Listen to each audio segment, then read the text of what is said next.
नाग पंचमी हिंदुओं का एक प्रमुख त्यौहार है। हिंदू पंचांग के अनुसार सावन माह की शुक्ल पक्ष के पंचमी को नाग पंचमी के रूप में मनाया जाता है। इस दिन नाग देवता या सर्प की पूजा की जाती है और उन्हें दूध से स्नान कराया जाता है, लेकिन कहीं कहीं दूध पिलाने की परंपरा चल पड़ी है। नाग को दूध पिलाने से पाचन नहीं हो पाने पर प्रत्युर्जता से उनकी मृत्यु हो जाती है। शास्त्रों में नागों को दूध पिलाने को नहीं बल्कि दूध से स्नान करने को कहा गया है। इस दिन नवनाग की पूजा की जाती है। आज के पावन पर्व पर वाराणसी में नाग कुआं नामक स्थान पर बहुत बड़ा मेला लगता है। किंवदंती है कि इस स्थान पर तक्षक गरुड़ जी के भय से छुपे थे।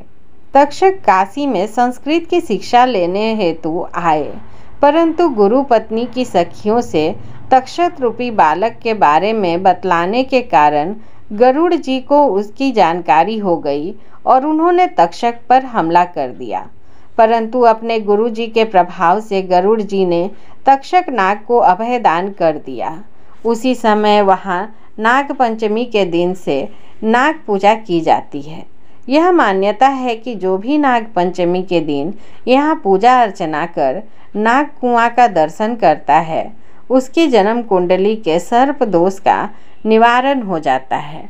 नाग पंचमी के ही दिन अनेकों गांव व कस्बों में कुश्ती का आयोजन होता है, जिसमें आसपास के पहलवान भाग लेते हैं। गाय बैल आदि पशुओं को इस दिन नदी तालाब में ले जाकर नहलाया जाता है। हिंदू संस्कृति ने पशु पक्षी वृक्ष वनस्पति सबके साथ आत्मीय संबंध जोड़ने का प्रयत्न किया है। हमारे यहाँ गाय की पूजा होती है। कई बहिनी कोकिला व्रत करती हैं। कोयल के दर्शन हो अथवा उसका स्वर कान पर पड़े तभी भोजन लेना, ऐसा यह व्रत है। हमारे यहाँ वृषभोत्सव के दिन बैल की पूजा की जाती है। वट सावित्री जैसे व्रत में बरगद की पूजा होती है। परंतु नाग पंचमी जैसे दिन नाग का पूजन जब हम करते हैं, तब तो हमारी संस्कृति की विशिष्टता पराकाष्ठा पर होती है। गाय बैल कोयल आदि का पूजन करके उनके साथ आत्मीयता साधने का हम प्रयत्न करते हैं, क्योंकि वे उपयोगी हैं। लेकिन नाग हमारे किस उपयोग में आता है, और यदि काट ले तो जान भी जा सकती है। हम सब उससे डरते हैं। नाग के इस डर से नाग पूजा शुरू हुई होगी, ऐसा कई लोग मानते हैं, परंतु यह मान्यता हमारी संस्कृति से सुसंगत नहीं लगती। भारत देश कृषि प्रधान देश है। सांप खेतों का रक्षण करता है, इसलिए उसे क्षेत्रफल कहते हैं। जीव जंतु चूहे आदि जो भी फसल को नुकसान करने वाले तत्व हैं, उनका नाश करके सांप हमारे खेतों को हरा भरा रखता है। नाग पंचमी के दिन प्रातः उठकर घर की सफाई कर नित्य कर्म से निवृत्त हो जाएं। पश्चात स्नान कर साफ स्वच्छ वस्त्र धारण करें। पूजन के लिए सेवई चावल आदि ताज़ा भोजन बनाएं। कुछ भागों में नाग पंचमी से एक दिन पहले भोजन बनाकर रख लिया जाता है और नाग पंचमी के दिन बासी भोजन खाया जाता है। इसके बाद दीवार पर गेरू पोतकर पूजन का स्थान बनाया जाता है। फिर कच्चे दूध में कोयला घिसकर उससे गेरू पुती दीवार पर घर जैसा बनाते हैं और उसमें अनेक नाग देवताओं की आकृति बनाते हैं। कुछ जगहों पर सोने चांदी काठ व मिट्टी की कलम तथा हल्दी व चंदन की स्याही से अथवा गोबर से घर के मुख्य दरवाजे के दोनों बगलों में 5 फन वाले नाग देव अंकित कर पूजे जाते हैं। सर्वप्रथम नागों की बावी में 1 कटोरी दूध चढ़ा आते हैं और फिर दीवार पर बनाए गए नाग देवता की दधी दुर्वा कुशा गंध अक्षत पुष्प जल कच्चा दूध रोली और चावल आदि से पूजन कर सेवई व मिष्ठान से उनका भोग लगाते हैं। तत्पश्चात आरती कर कथा श्रवण करना चाहिए। इस दिन नाग देवता का दर्शन अवश्य करना चाहिए। बाम्बी की पूजा करनी चाहिए। नाग देवता की सुगंधित धूप व चंदन से पूजा करनी चाहिए, क्योंकि नाग देव को सुगंध प्रिय है। ईद के पुत्र जन्मेजय सर्प सत्र नामक एक यज्ञ कर रहे थे। यह एक सर्प यज्ञ था जो अपने सर्पों के राजा तक्षक के काटने से मारे गए थे का बदला लेने के लिए किया जाता था। कई ब्राह्मण यज्ञ की अग्नि के चारों ओर बैठ गए और सर्पों को अग्नि में फुसलाने लगे। हालांकि तक्षक पाताल लोक में भाग गए और ब्राह्मणों को अपने मंत्रों का जाप तेज करना पड़ा। जब वह भगवान इंद्र की खाट के चारों ओर लिपटा हुआ था, मंत्रों के प्रभाव ने इंद्र को भी यज्ञ की अग्नि की ओर खींच लिया।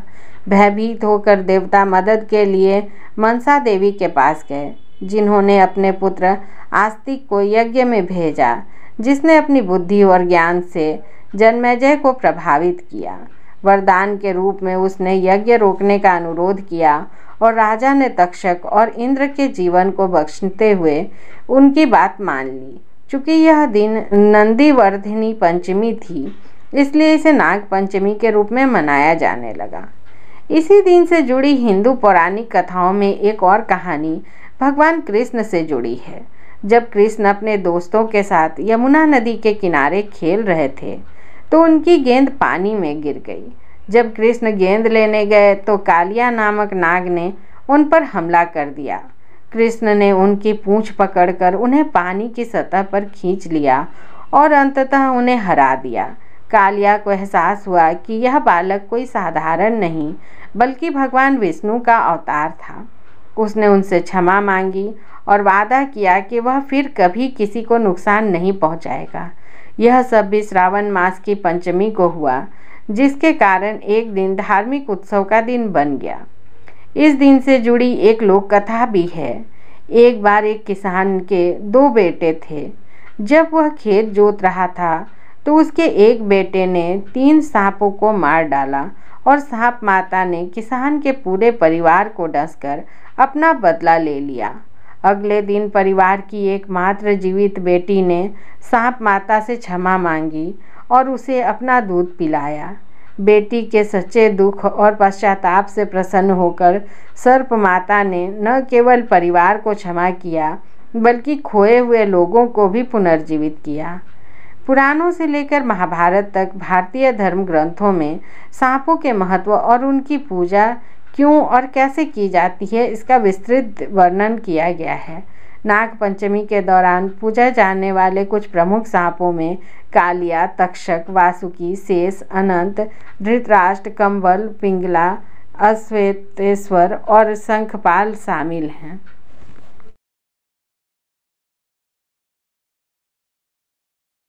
नाग पंचमी की प्रचलित कथा के अनुसार प्राचीन काल में एक सेठ जी के 7 पुत्र थे। 7 के विवाह हो चुके थे। सबसे छोटे पुत्र की पत्नी श्रेष्ठ चरित्र की, विदुषी और सुशील थी, परंतु उसके भाई नहीं था। एक दिन बड़ी बहू ने घर लीपने को पीली मिट्टी लाने के लिए सभी बहुओं को साथ चलने को कहा, तो सभी ढलिया और खुरपी लेकर मिट्टी खोदने लगी। तभी वहाँ एक सर्प निकला, जिसे बड़ी बहू खुरपी से मारने लगी। यह देखकर छोटी बहू उसे रोकते हुए कहा, इसे मत मारो, यह बेचारा निरपराध है। यह सुनकर बड़ी बहू ने उसे नहीं मारा। तब सर्प एक ओर जा बैठा। तब छोटी बहू ने उससे कहा, हम अभी लौट कर आती हैं, तुम यहाँ से जाना मत। यह कहकर वह सबके साथ मिट्टी लेकर घर चली गई और वहाँ कामकाज में फंसकर सर्प से जो वादा किया था उसे भूल गई। उसे दूसरे दिन वह बात याद आई तो सबको साथ लेकर वह वहाँ पहुँची और सर्प को उस स्थान पर बैठा देखकर बोली, सर्प भैया नमस्कार। सर्प ने कहा, तू भैया कह चुकी है, इसलिए तुझे छोड़ देता हूँ, नहीं तो झूठी बात कहने के कारण तुझे अभी डस लेता। वह बोली, भैया मुझसे भूल हो गई, उसकी क्षमा मांगती हूँ। तब सर्प ने कहा, अच्छा तू आज से मेरी बहन हुई और मैं तेरा भाई हुआ, तुझे जो मांगना हो मांग ले। वह बोली, भैया मेरा कोई नहीं है, अच्छा हुआ जो तू मेरा भाई बन गया। कुछ दिन व्यतीत होने पर वह सर्प मनुष्य का रूप रखकर उसके घर आया और बोला, मेरी बहन को भेज दो। सबने कहा कि इसके तो कोई भाई नहीं था, तो वह बोला, मैं दूर के रिश्ते में इसका भाई हूँ, बचपन में ही बाहर चला गया था। उसके विश्वास दिलाने पर घर के लोगों ने छोटी बहू को उसके साथ भेज दिया। उसने मार्ग में बताया कि मैं वही सर्प हूँ, इसलिए तुम डरना नहीं और जहाँ चलने में कठिनाई हो वहाँ मेरी पूँछ पकड़ लेना। उसने कहे अनुसार ही किया और इस प्रकार वह उसके घर पहुँच गई। वहाँ के धन ऐश्वर्य को देखकर वह चकित हो गई। एक दिन सर्प की माता ने उससे कहा, मैं बाहर जा रही हूँ, तू अपने भाई को ठंडा दूध पिला देना। उसे यह बात ध्यान न रही और उसने गर्म दूध पिला दिया, जिससे उसका मुख पूरी तरह जल गया। यह देखकर सर्प की माता बहुत क्रोधित हुई, परंतु सर्प के समझाने पर चुप हो गई। तब सर्प ने कहा कि बहन को अब उसके घर भेज देना चाहिए। तब सर्प और उसके पिता ने उसे बहुत सा सोना, चांदी, जवाहरात, वस्त्र, आभूषण आदि देकर घर पहुंचा दिया। इतना ढेर सारा धन देखकर बड़ी बहू ने ईर्ष्या से कहा, भाई तो बड़ा धनवान है, तुझे तो उससे और भी धन लाना चाहिए। सर्प ने यह वचन सुना तो सब वस्तुएं सोने की लाके दे दी। यह देखकर बड़ी बहू ने कहा, इन्हें झाड़ने की झाड़ू भी सोने की होने चाहिए। तब सर्प ने झाड़ू भी सोना का लाकर रख दी। सर्प ने छोटी बहू को हीरे मणियों का एक अद्भुत हार दिया था। उसकी प्रशंसा उस देश की रानी ने भी सुनी और वह राजा से बोली कि सेठ की छोटी बहू का हार यहाँ आना चाहिए। राजा ने मंत्री को हुक्म दिया कि उससे वह हार लेकर शीघ्र उपस्थित हो। मंत्री ने सेठ जी से जाकर कहा कि महारानी जी छोटी बहू का हार पहनेंगी, वह उससे लेकर मुझे दे दो। सेठ जी ने डर के कारण छोटी बहू से हार मांगकर दे दिया। छोटी बहू को यह बात बहुत बुरी लगी।